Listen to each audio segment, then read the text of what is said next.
अब रानी रुक्मणी उस चमत्कारी फल को लेकर अपने प्रेमी विक्रम के पास जाती हैं।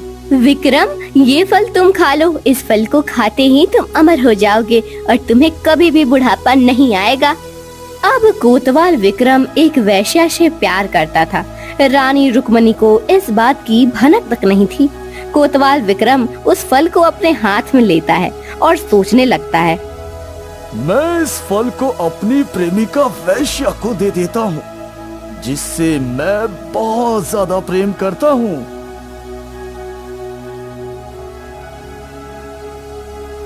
उसके बाद कोतवाल उस फल को वैश्या को देने चला जाता है और वहाँ जाकर उस वैश्या को कहता है, हे प्रिय, तुम इस फल को खा लेना, क्योंकि ये फल बहुत चमत्कारी है। इस फल को खाते ही तुम अमर हो जाओगी, तुम्हारी कभी भी मृत्यु नहीं होगी। हाँ। यह कहकर कोतवाल वो चमत्कारी फल उस वैश्या को दे देता है और वहाँ से चला जाता है। उसके चले जाने के बाद वह वैश्या उस चमत्कारी फल को देखकर सोचने लगती है, आखिर इस फल को खाकर मैं क्या करूँगी, क्योंकि अमर होकर मैं कौन सी सिद्धि प्राप्त कर लूँगी। मुझे इस नरक के समान जीवन से मुक्ति नहीं मिल पाएगी। मुझे यह चमत्कारी फल हमारे राजा हरिसेन को देना चाहिए, क्योंकि वह इस राज्य के पालक हैं। वह सबका ख्याल रखते हैं। अगर राजा इस फल को खा लेंगे तो वो हमेशा जवान रहेंगे और लंबे समय तक अपनी प्रजा को सब सुख सुविधाएं देते रहेंगे। इसलिए इस चमत्कारी फल के हकदार वही हैं। उस वैश्या को यह बात पता नहीं थी कि एक संत महात्मा ने ही यह फल उस राजा हरिसेन को ही दिया था और राजा हरिसेन ने उस फल को अपनी रानी रुक्मणी को दिया था और उसके बाद रानी रुक्मणी ने उस फल को अपने प्रेमी कोतवाल विक्रम को दिया था और विक्रम ने ये फल अपनी प्रेमिका वैश्या को दिया था। अगली सुबह वो वैश्या उस चमत्कारी फल को लेकर राजा के महल में पहुंच जाती है। हे राजन, मैं आपको प्रणाम करती हूँ। मैं इस दरबार में आज एक बहुत ही अद्भुत और चमत्कारी चीज लेकर आई हूँ और ये अद्भुत चीज आप स्वीकार करिएगा महाराज। अच्छा, ऐसी कौन सी अद्भुत चीज है जो तुम हमारे लिए लाई हो? हम भी देखना चाहते हैं भाई। हे प्रजाजनक, आज मैं एक ऐसा फल लेकर आई हूँ। यह फल बहुत ही चमत्कारी है। इस फल को खाने के बाद मनुष्य कभी बूढ़ा नहीं होता है और ना ही उसकी कभी मृत्यु होती है। वह इस फल को खाकर अमर हो जाता है। उस वैश्या की यह सारी बातें सुनकर राजा हरिसेन बड़े ही हैरान हो जाते हैं और सोच में पड़ जाते हैं। अरे, ऐसा ही एक चमत्कारी फल मुझे संत ने दिया था। कहीं ये फल वही तो नहीं है? जैसे ही वह वैश्या राजा को वो फल देती है, राजा हरिसेन उस फल को देखकर अचंभित रह जाते हैं। उस फल को देखकर राजा हरिसेन समझ जाता है कि यह तो वही फल है जो मुझे संत महात्मा ने दिया था और फिर इस फल को मैंने अपनी पत्नी रुक्मणी को दिया था।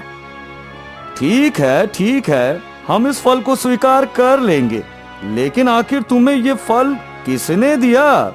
राजा के ऐसा पूछने पर वह वैश्या डर जाती है और डरते हुए राजा से कहती है, महाराज, ये फल मुझे मेरे प्रेमी कोतवाल विक्रम ने दिया था, जो कि आपके महल में काम करता है। यह सुनकर राजा को बहुत गुस्सा आता है। उसके बाद राजा कोतवाल विक्रम को दरबार में बुलाते हैं।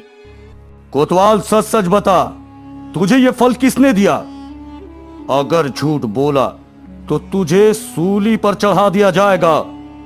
नहीं माई बाप, ये फल आपकी पत्नी, इस राज्य की रानी रुक्मणी ने मुझे दिया था। कोतवाल विक्रम के इस प्रकार के जवाब को सुनकर राजा हरिसेन हड़बड़ा जाते हैं और बहुत परेशान भी हो जाते हैं। मैं अपनी पत्नी रुक्मणी से बहुत प्रेम करता था और उस पर आंख मूंद कर विश्वास करता था। उसने मेरे साथ इतना बड़ा विश्वासघात किया है। इसके बाद राजा हरिसेन अपनी पत्नी को दरबार में बुलाता है।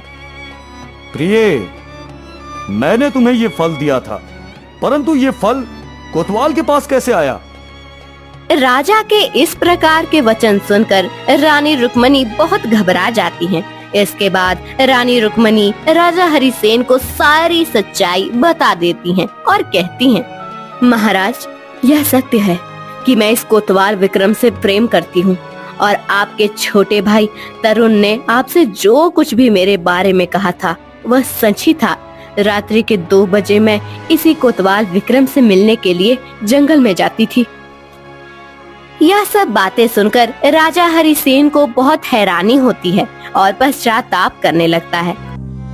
जिस रानी रुक्मणी पर मैंने इतना भरोसा किया, इतना प्रेम, जिस पत्नी ने मेरे एक झूठ पर अपनी जान दे दी थी, वो मेरे साथ ऐसा भी कर सकती है? राजा हरिसेन बेचारे अंदर से पूरे टूट जाते हैं। उसके बाद राजा सैनिकों को बुलाकर अपने छोटे भाई तरुण को ढूंढने का आदेश देता है। राजा हरिसेन के आदेश अनुसार सैनिक राजा के छोटे भाई तरुण को ढूंढने निकल जाते हैं। ढूंढते ढूंढते सैनिकों को तरुण मिल जाता है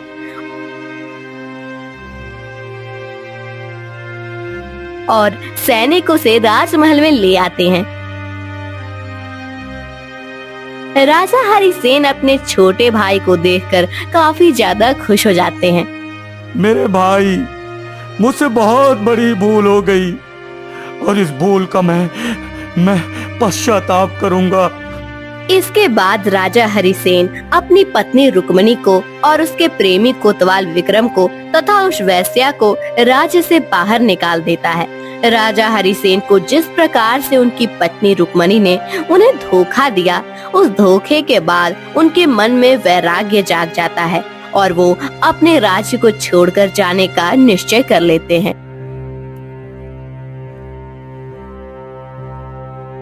अगली सुबह राजा हरिसेन अपना सारा राजपाट अपने भाई के नाम करके जंगल की ओर निकल जाता है।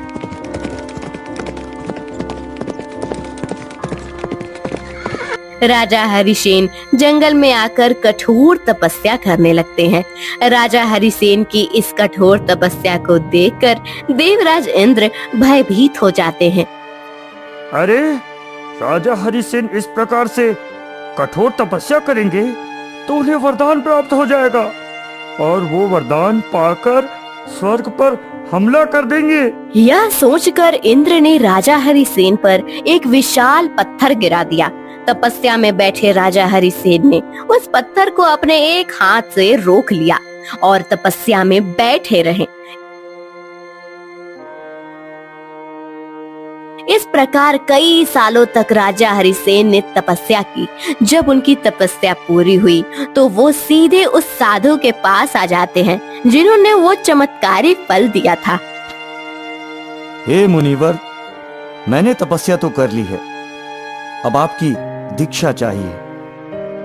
राजन, मैं तुम्हें दीक्षा देने के लिए तैयार हूँ, लेकिन तुम्हें उसके लिए कुछ परीक्षा देनी होगी। हे मुनिवर, मैं आपकी हर परीक्षा को पार करने के लिए तैयार हूँ, बस मुझे आपके शरण में आना है। ठीक है राजन, जाओ और खाना पकाने के लिए जंगल से लकड़ियाँ लेकर आओ। अपने गुरु की आज्ञा पाकर राजा हरिसेन जंगल में लकड़ियां लाने के लिए चले जाते हैं। लकड़ियां एकत्रित करने के बाद जब वो सिर पर लकड़ियां का बोझ उठाकर आ रहे थे, तभी उस साधु ने अपने शिष्य से कहा, शिष्य, जाओ और हरिसेन को एक ऐसा धक्का मारो कि उसके सिर पर रखा सारा बोझ नीचे गिर जाए। अपने गुरु की आज्ञा पाकर शिष्य ने ऐसा ही किया। उसने हरिसेन को ऐसा धक्का मारा कि उनके सिर पर रखा सारा बोझ नीचे गिर गया और हरिसेन भी जोर से गिर गए। अब राजा हरिसेन ने पुनः लकड़ियां का बंडल उठाकर चलने लग गए, मानो उनके साथ कुछ हुआ ही ना हो।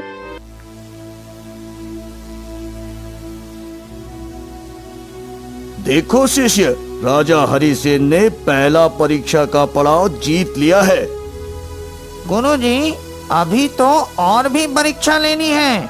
अब उस संत ने अपनी सिद्धि से एक मायावी राजमहल बना दिया, जहाँ पर सुंदर सुंदर रानियां खड़ी हुई थी। कुछ देर बाद राजा हरिसेन वहाँ पर आता है। देखो राजन, कितना सुंदर राजमहल है और कितनी कामुक रानियां खड़ी हुई है। जाओ और अपना जीवन खुशी खुशी इस महल और रानियों के बीच बिताओ। नहीं मुनिवर, मैं सुंदरता की ठोकर अपने राज जीवन में खा चुका हूँ और मैं इस मोह माया को त्याग चुका हूँ। मुझे जंगल से कुछ लकड़ियां लानी है, मैं चलता हूँ।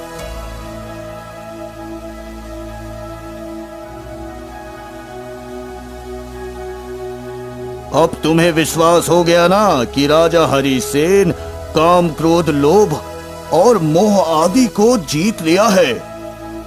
नहीं गुरुजी, ये परीक्षा तो कुछ नहीं। आप इससे कठिन परीक्षा लीजिए, तब मैं मानूंगा राजा ने सारा कुछ अर्पण कर दिया है। इधर कुछ ही देर में हरिसेन भी जंगल से लकड़ियां लेकर आ जाता है।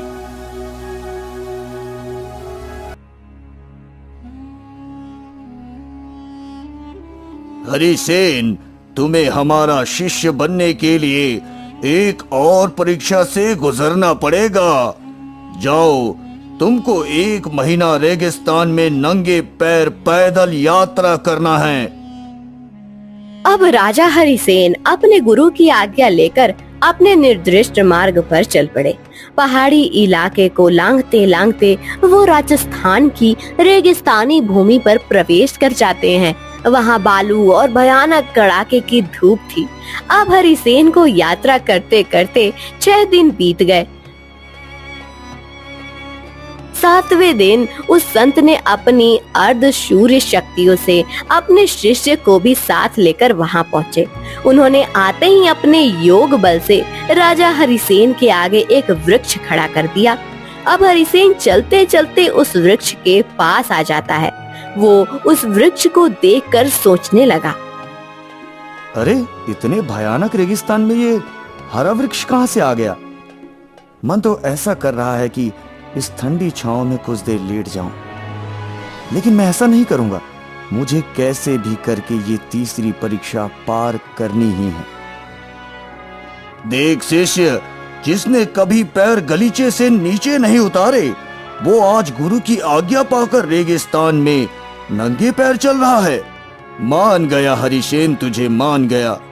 अब राजा हरिसेन पर वो शिष्य काफी ज्यादा जलता था। ये तो ठीक है, लेकिन अभी परीक्षा पूरी नहीं हुई है। आगे आगे देखते हैं क्या होता है। शिष्य की बात सुनकर उस संत ने अपना रूप बदल एक गांव वासी बन गया और राजा हरिसेन की ओर चलने लगे। अरे मुसाफिर, इतने कड़ाके की धूप में क्यों चल रहे हो? आओ, तनिक छांव में विश्राम कर लो। अरे नहीं भाई, मेरे गुरु की आज्ञा है कि मैं नंगे पैर रेगिस्तान में चलूं।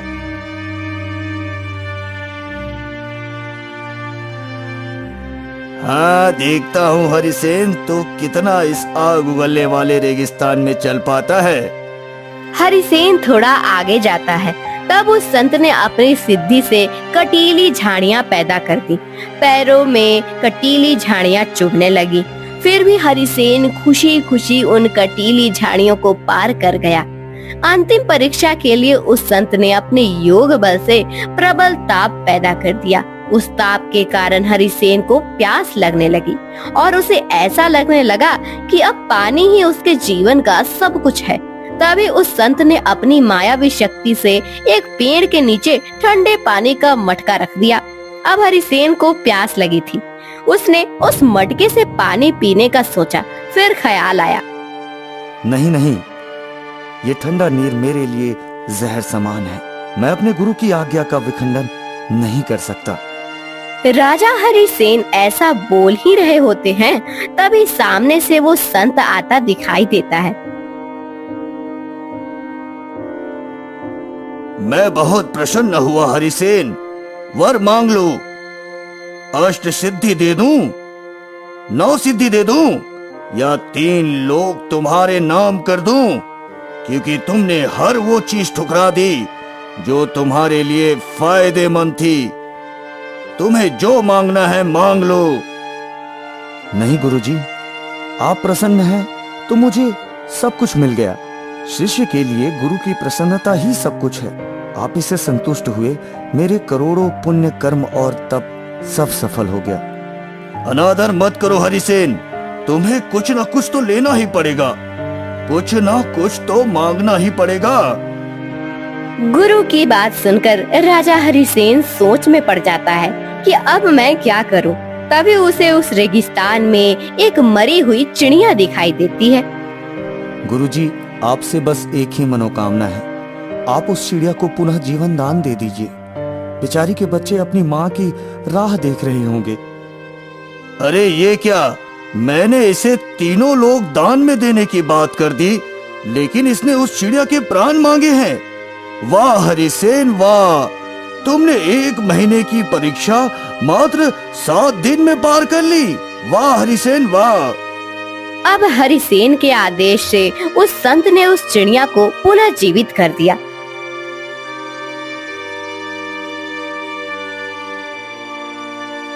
हरिसेन, मैंने तुम्हारे जितना निष्ठावान शिष्य कहीं नहीं देखा। आज मुझे गर्व हो रहा है कि तुम मेरे शिष्य हो। वाह हरिसेन। उसके बाद गुरुजी ने हरिसेन को दीक्षा देकर सारी सिद्धियां प्राप्त करवा दी थी।